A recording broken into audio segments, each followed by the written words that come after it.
to get into character, right? I'm getting into character as we speak, right? And so he comes to me, Chad. He comes to me, and I'm outside with all the rest of the crazies out there. It's very, very similar to Halloween 2018, if you will, Chad. And so, you know, everyone's fucking talking. Everyone's fucking talking, mumbling gibberish, and he takes out the hat, and all the fucking dogs start barking, "Arr, arr, arr, arr, arr." And I start going supersonic. It's like, oh shit, he's got me. Hello, I just wanted to thank you for clicking on my video, and I wanted to let you know not only do I create content on my YouTube channel here, Class in a Glass, but I'm also on Twitch where I play single-player games, multiplayer games, I do movie reviews, cartoon reviews, and a whole bunch of other stuff. Also, it would be a big help if you can check out my Patreon where you can gain access to audio commentaries, reactions, and the ability to submit questions for my podcasts and videocasts. And all that content can be found in the links below. In the meantime, enjoy the video. Maybe that'll make you interested in subscribing. But now, chat, we're going to go ahead and get into tonight's questions. As you know, this is Class in a Glass Cast for Your Ass a Little Bit of Sass, which I host every single Thursdays. If you're subscribed at the Juicy Gangster and or Revenite level, you have the ability to submit questions that I can read on stream. And I have some very generous patrons who have done so, Chet. So let me go ahead and get these questions up for you, and we'll start. I'm going to read these in the order which I received them, except for Carmi Hazel, because Carmi Hazel likes to have your questions read last, and I will read them last. That is what she prefers, and that's what I'll provide. All right, Chet. Okay. Martha. Oh yeah, I'll be talking about that. Say, oh boy. Let's get to the first question. This is from Osnick, Chad. Question number 1. What is the worst product placement in a movie? There are a couple of things that came to mind immediately. You know what? Speaking of DC, speaking of Zack Snyder, Chad, we were actually talking about this early in the week. And Man of Steel, I think, has some like really egregious and some just really obvious product placement that kind of like just annoyed me. One, you see Sears is in like constantly in the background during the Smallville battle. When he fucking blasts off, you see Sears prominently featured, chat. When he's talking to Christopher Milani, or Christopher, I forget the guy. The guy was in the Law and Order SVU.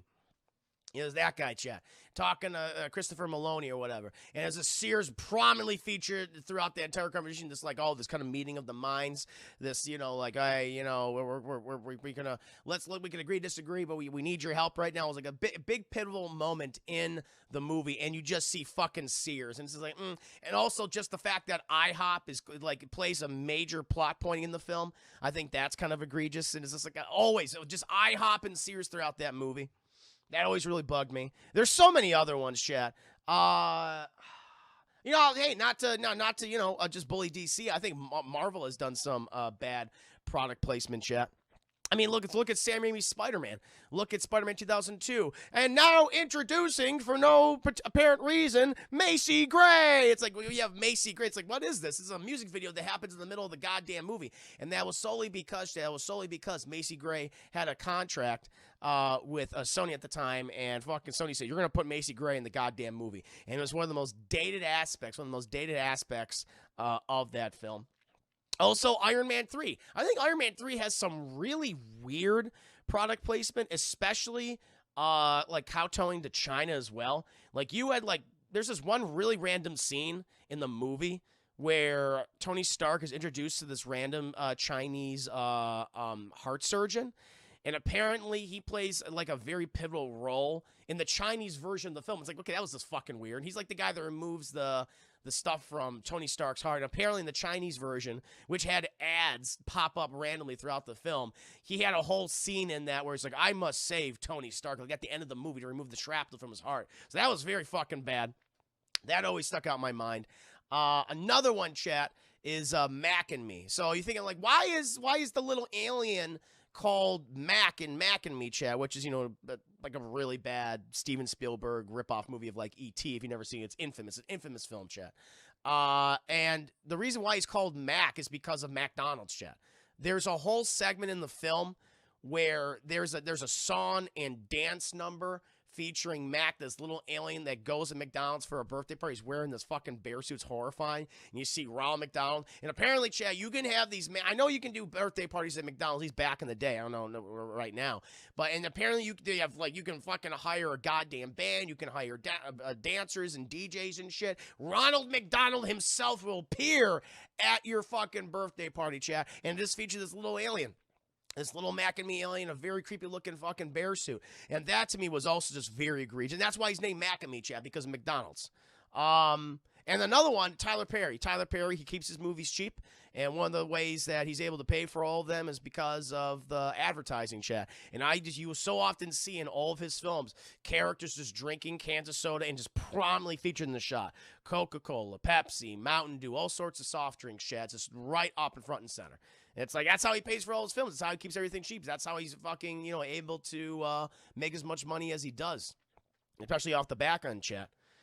Those are a couple to me. So, yeah, Man of Steel, Mac and Me, Iron Man 3, Spider-Man, and Tyler Perry's entire filmography. Those are some big ones. What about the rest of you guys? Oh, Coca-Cola cures all. Apparently it does. I remember those McDonald's birthdays. I think I might have went to those when I was like a very little kid. Well, Jess, good to see you. Rock and roll McDonald's, rock and roll McDonald's. Yeah. Oh, I haven't seen Iron Man 3 since it came out. I haven't seen it either. It's been nearly 10 years. Yeah, nearly 10 years since I saw that movie. Was not a big fan of it. Just the Pussycats also had a lot of product placement, but they were also using it to make fun of capitalism, I guess. Okay, fair enough. That's funny. Turkish Airlines. Oh yeah, was Turkish. Oh yeah, in Batman v Superman, isn't that the one that fucking Bruce Wayne always flies? Turkish Airlines for some reason. Jurassic World. I was thinking about Jurassic World. Funny enough, the Asylum and Deadpool, but in the movie they make fun. The thing is, like when they make fun of the advertisers, like okay, you're kind of getting away with it because you have what's her name, Bryce Dallas Howard's character. She's kind of like one of the. I guess she's like the manager. She's like some kind of manager of the park. And when they're introducing the Indominus Rex, she goes, Verizon proudly presents the Indominus Rex. And you have her one, I guess her one assistant who goes like, Jesus Christ, why don't we just let the corporations name the dinosaurs? I was like, okay, you kind of get away with it. And that was almost like a critique on the corporatization, the capitalization of Jurassic Park. Of the dinosaurs themselves. So I kind of allowed that because I was like, okay, they made fun of it because that's what it inevitably would be, Chad. I don't mind like Jurassic World is it's not a good movie. There's some fun stuff in it, but I did like the premise. The premise being like, hey, they got Jurassic Park right, but now that it's been around for so long, people are just bored by dinosaurs. To me, that's really interesting. Like it just this has become a natural thing. And I didn't think I don't think the movie itself turned out very well. And I love the fucking kaiju battle at the end between the T-Rex and the Indominus Rex. That was dumb fun, of course. That was a great time. But I did like that premise, and it just felt like they were kind of critiquing the corporatization of the Jurassic Park. At least that's how I felt. Yeah, Bruce Wayne would never fly in a plane unless it's a bad thing. Exactly, true. I agree with you. Yeah.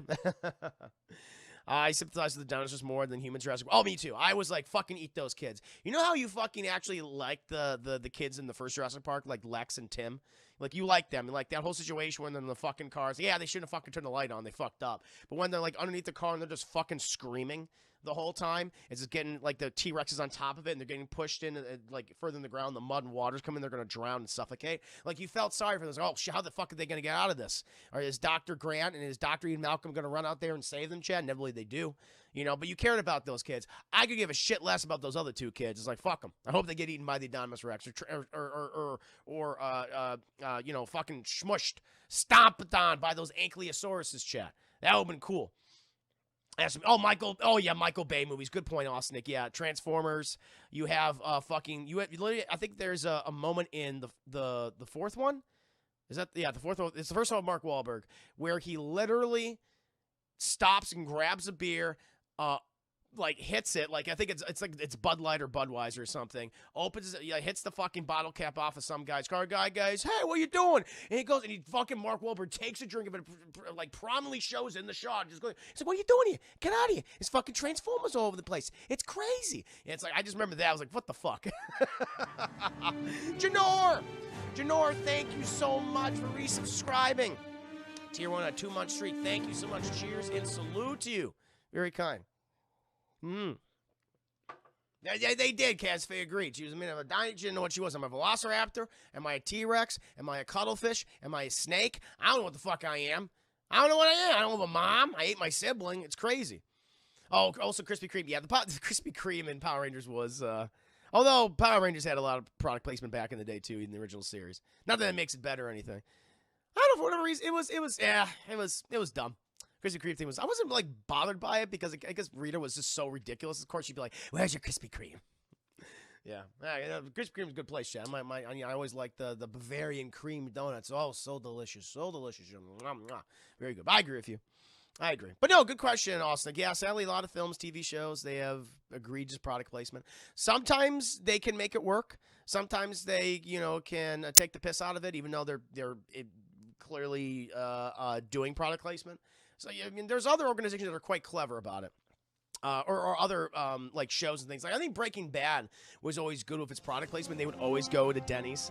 After every time there was a big fucking thing that happened, and, like, you'd always see Walt and Jesse just sitting there, and Walt's just, fucking horrified by what happened, and Jesse's just fucking stuffing his face with food. Like, I always thought Breaking Bad did it really well. Anything with 10 minutes, the scene where Rita stops at Vinny and Grove to eat a dough. Yep, that's right.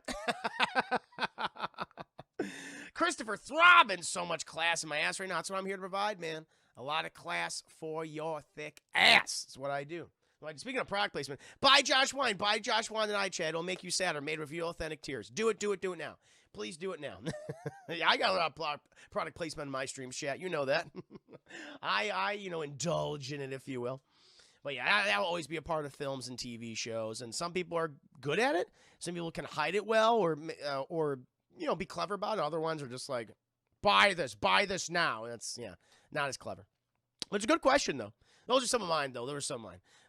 This is Austin's second question. With the release of the classic Spider-Man review, Spider-Man 2002, chat, which was just posted a couple days ago. Again, thank you to Alex Bernal.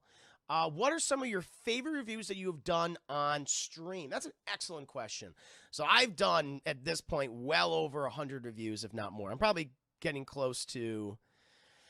Oh, I don't know. What do you think, chat? 200? 150? I'm pretty goddamn close to it. I'm around that in those numbers right now. The Spider-Mans have probably been my favorite. Spider-Man and Spider-Man 2. Chat, Spider-Man 2 will be uploaded sometime in the future. Those are definitely up there. I really like my Alien and Aliens review. Those will be uploaded in the future too, chat. Those are very, very fun. More recently, really liked my Batman Begins review. That was actually longer than the film. Again, usually the ones, my reviews that are typically longer than movies always stand out in my mind because I go into such specific and vivid detail. That was really fun. A lot of the horror movie reviews that I've done, I think, have been good. Human Centipede was a fucking blast. Human Centipede was very, very good. Oh, God, I'm trying to think of some other ones. Drag Me to Hell, chat, with, with Mrs. Ganush. Mrs. Ganush. Remember Mrs. Ganush? Yeah, fucking Drag Me to Hell was an awesome review. The Last Airbender was great. I think that was really good. Catwoman, of course, chat, was a great one. The Halle Berry Catwoman.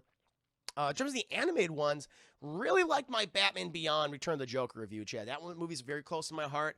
I think that review was either as long as the movie, maybe even a bit longer than the movie. Always really liked that one. As a Killer Summer review again. Thank you, Chris Beaverfish. Good, welcome to stream, by the way. That was fun. Oh, jeez. You know what? One that I haven't thought about in a while, chat, that I thought was really good. Dragon Wars : D War. Dragon Wars D War was a blast. That is on my YouTube channel right now. That one always stuck in mind. That movie is just fucking ridiculous. I can't believe Doolittle is a classic. That's an old one. I've never reviewed Human Centipede 2. I don't know if I will. I've heard... I've read some stuff about the movie. I don't know if I want to watch it. Like, I did the first one. That was a fun for review. But the other movies, I'm just like, I don't know about those. I don't know about those other ones. But yeah, the Spider-Mans, the Aliens, The Thing. I love reviewing John Carpenter's The Thing, chat. That was a blast. Batman Begins, Catwoman, Last Airbender, Drag Me to Hell. Those are some good ones. What about you guys? What are your some? Carmi Hazel, Juicy Gang. Welcome, Carmi Hazel. I was asked a question. What were some of my favorite movie reviews that I've done on stream? My favorite scene by scene breakdowns. What about you guys? What have been some of your favorites? I'm curious.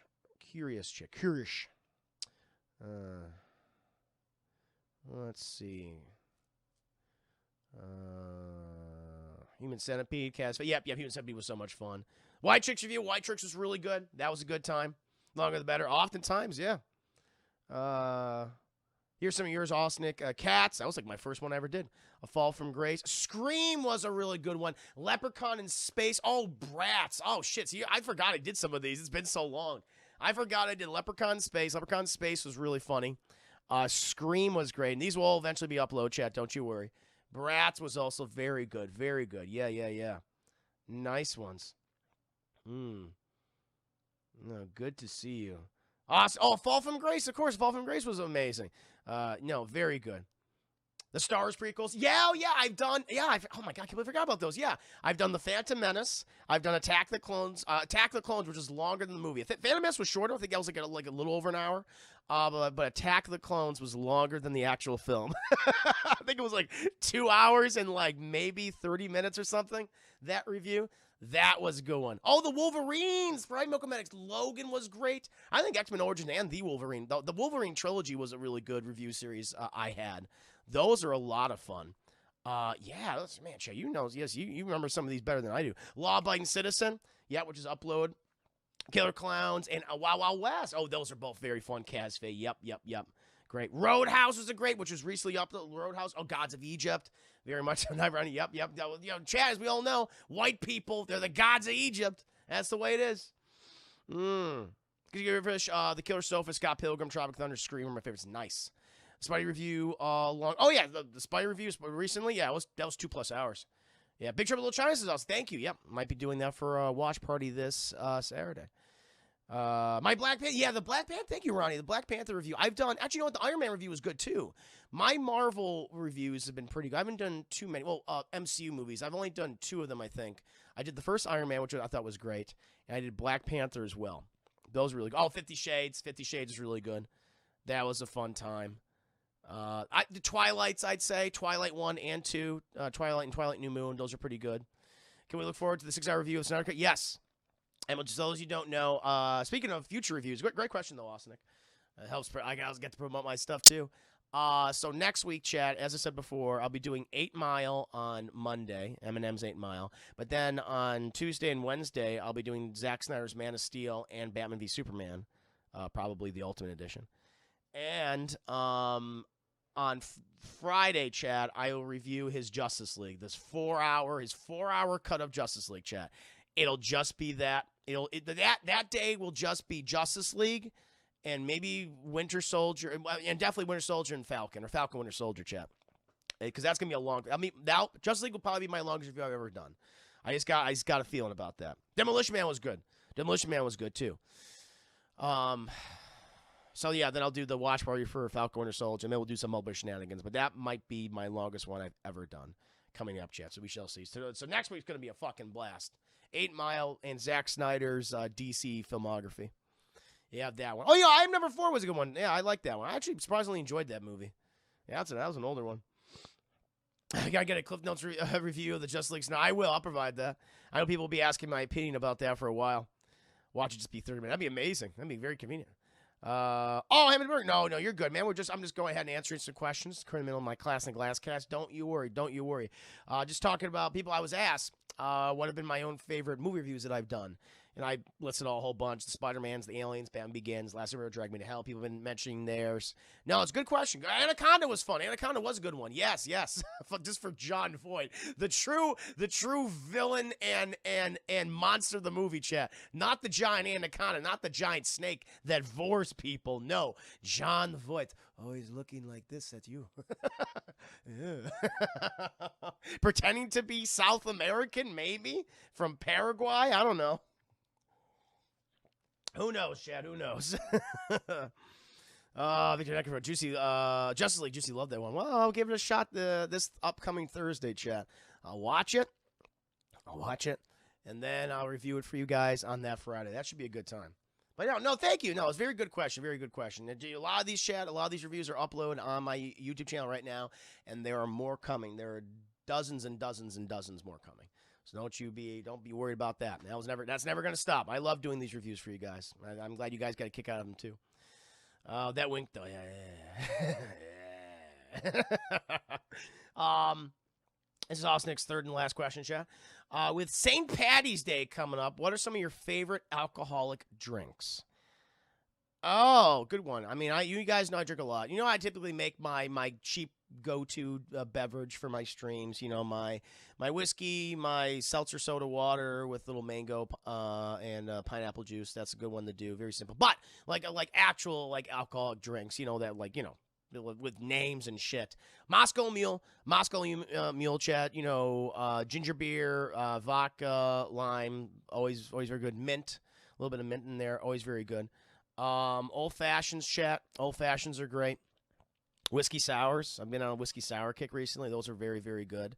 I'm something on the sweeter side. I mean, they're a little hard to make, but mojitos are very good, I think, chat. Yeah. I mean, in terms of drinking something that's neat or just by itself, you can't go wrong with a little bit of Four Roses, no ice. That's very good. You can mix it with something, but I like to use the cheaper whiskeys to do mixed drinks with. Those are always quite good. In terms of beers, I really like Hefeweizen. Hefeweizen's very good. There's a local Austin. I guess it's all over the place now, but I know that at least I know it originated in Texas. There's a specific IPA called a Jellyfish, which is I like citrusy beers. It's kind of like a citrusy beer. In some other name brands. I like Blue Moon, which is a citrus beer. I haven't had it in a while. It's a wheat ale, I guess. Technically, it's a wheat citrusy ale. I like those. I mentioned Shinerbach before. When it comes to wines, wines is wine, chat. It could be the most expensive and the cheapest wines. They taste the goddamn same. I like a little red wine, occasionally, chat. Nothing wrong with that. A little white wine with some fish. You forgot Four Locos. Oh, I know. I'm sorry. I forgot that. Thank you, Steve. Thank you for the 10 minutes as well. And I forgot Heineken, chat. Heineken. Obviously. Heineken. Which I think is fine. What's the goddamn, Corona. I can't say any more now, chat, but Corona. The beer of bro family. Corona. So you're saying Josh wine. Josh wine is the best wine, yes. It's cheap. It's made of real authentic tears, chat. What's not to love about it? Yeah, bro. Remember Seabreeze? We got Seabreeze liquid marijuana or screwdriver. I'm feeling. Hey, screwdriver's great. Hey, vodka and orange juice. There's nothing wrong with that. That's good. I made those before. That's perfectly fine. I make a good Irish coffee, chat. But you can add a lot of things to it. I mean, you could just. I don't have it. This is not Irish coffee. It's just regular coffee. But hey, it's just it's just whiskey.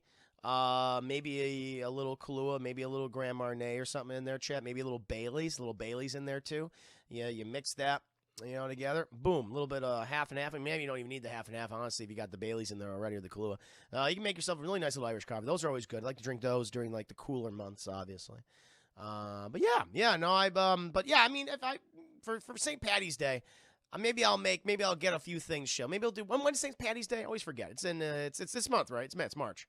What day does St. Patty's Day fall on? It's like the 15th or the 16th or something.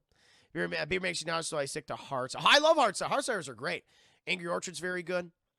17th, the 17th. Let's see. That is Wednesday, chat. So that's when I'm reviewing. Oh, that's when I'll be reviewing Batman v Superman, chat. Dawn of Justice Ultimate Zack Snyder cut. So maybe I'll be drinking on that one. That'll be a fun time. Definitely do that. That'll be good. Liquid marijuana. I never had liquid marijuana. I didn't know that was a thing. Oh, Lord. But no, good question, Austin. So, yeah, I mean, Moscow Mule old-fashioned whiskey sour for some, mixed beverages. Those are very good. But I like my alcohol, chat. I like my liqueurs, as you guys know. Oh, you should make one. They're the best. Nice. Wednesday is St. Patty's. Thank you, Gnor. Excellent. Maybe I'll make some nice beverages for that day, chat. We'll go ahead and we'll review Batman v Superman, do some other stuff that day, too. It'll be a good time. But thank you, Osnick, for being a subscriber to the Patreon. Appreciate that, good sir. Thank you for being a Revenant. And now, chat, we'll be moving on to the next questions we have. Vanispheres, we got Vanny. Vanny with the questions, chat. This is his first question. Who is the most underrated villain in a movie ever? Ever? This is, ooh. There's one person that comes to mind. that I don't think gets enough credit. And it's Philip Seymour Hoffman's character, Owen Davian, in Mission Impossible 3. You know, it's like Mission Impossible 3 is my favorite Mission Impossible movie. Like, I really like Ghost Protocol. I thought Fallout was good. I didn't really care for the other one that they did recently, the one before Fallout.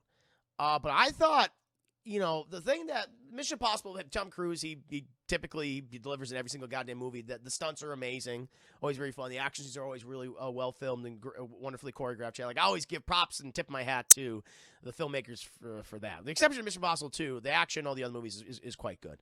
No doubt about it. But what I thought the Mission Impossible series often is missing is like a really interesting and conniving villain. And the only one that's ever stood out to me was Philip Seymour Hoffman in Mission Impossible. So he felt like a Bond villain. It was like, hey, am I the Bond? He's like, no, it's Mission Impossible. He's like, oh, well, I guess I'm the villain here. Like, he feels like he would have been a fantastic Bond villain. But I will never forget that scene in the movie. It's my favorite scene in the film. When they've captured Philip Seymour Hoffman, chat, when they took him out of the goddamn Vatican shit, they have him on the plane, and, you know, Tom Cruise is asking him, I forget what was Tom Cruise's, Ethan Hunt. He's asking him about this mysterious thing called the rabbit's foot, chat. It's the goddamn, you know, it's the MacGuffin of the movie. And Philip Seymour Hoffman's like not answering his questions, and he's just throwing it right back at Tom Cruise. It's like, you know, who are you? Who do you work for? And all that shit. And Tom Cruise is like, listen, you know, let's answer these questions, and we can help you. We can get you out of this. It'll be good for you. And Philip Seymour Hoffman's like, you have no idea who you're messing with, do you? And I love this little monologue he does, where he goes, you have a girlfriend or a wife? And Tom Cruise just keeps looking. And of course, we know that he recently got married in the movie because, and Phil Seymour Hoffman continues on because, you know, I'm going to find her and I'm going to hurt her. And there's not going to be a goddamn thing you can do about it because you're going to be this close to dead. And I just love that fucking line in the movie. It's like, shit. And he just fucking loses it on Phil Seymour Hoffman, where he fucking drags him and he like almost throws him out of the goddamn plane shit. They open like the plane's canopy, and he's like, only thing that's holding him to the plane is like his seatbelt. And he's like, where's the rabbit's foot? And Phil Seymour Hoffman's not saying shit. And I always thought that was really, really good. He's legitimately scary with the whole wife lines. He is, exactly. I was like, fuck. And even through the rest of the movie, he's really intimidating. Especially when he puts that bomb up your nose, and he fucking explodes your brain from the inside out. That was great. And I love his fucking death, where his fucking head gets smushed. Because him and fucking Ethan, he keeps, like, activating the little brain bomb, giving, like, little... He keeps, like, electrocuting him inside of his own brain, because he has the little brain bomb inside. And so he's kicking Ethan's ass, just slapping him around. But eventually, he's like, all right, fuck it, I gotta kill him. And he throws him, like, they throw each other outside. And, like, Philip Seymour Hoffman's on top of him, but they're, like, in the middle of fucking traffic. And Philip Seymour Hoffman looks up, boom! Face just gets hit by a fucking truck, and the only thing you see is his goddamn shoe spinning. It's the last thing you see of Philip Seymour Hoffman. It was just so abrupt. He had a great villain death. I always liked him in the movie, and that's why it's one of the big reasons why I think Mission Impossible 3 is the best one, for me at least. I know a lot of people say 4, a lot of people most recently said Fallout of Henry Cavill. But 3 stands the test of time. Philip Seymour Hoffman as Owen Davian is a really, really underrated villain. It also just makes me sad because, you know, it's like, God damn, what a talented actor. He could have done so many other roles. He would have made an excellent Bond villain, or people said for years, Penguin. He would have been perfectly cast as the Penguin in a Batman movie. Just, you know, just like that Penguin where Batman about the beach of ship was like, hey, do you have a girlfriend? Do you have a wife? Because I'm gonna find her. I'm gonna hurt her. I always thought that was great. Oh, so goddamn good. And I don't know if he's underrated. I feel like he hasn't been mentioned in a while, but Clarence Boddicker, played by Kurtwood Smith, chap from RoboCop. He's kind of the main villain. I know you have you have Dick. He's technically the main villain in the movie, but everyone remembers Clarence. You know, it's like, can you fly, Bobby?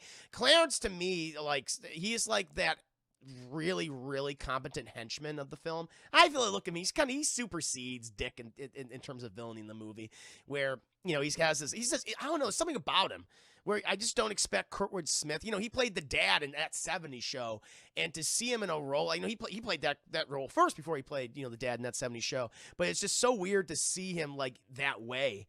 And this guy who's completely fucking depraved, and he has just his little gain.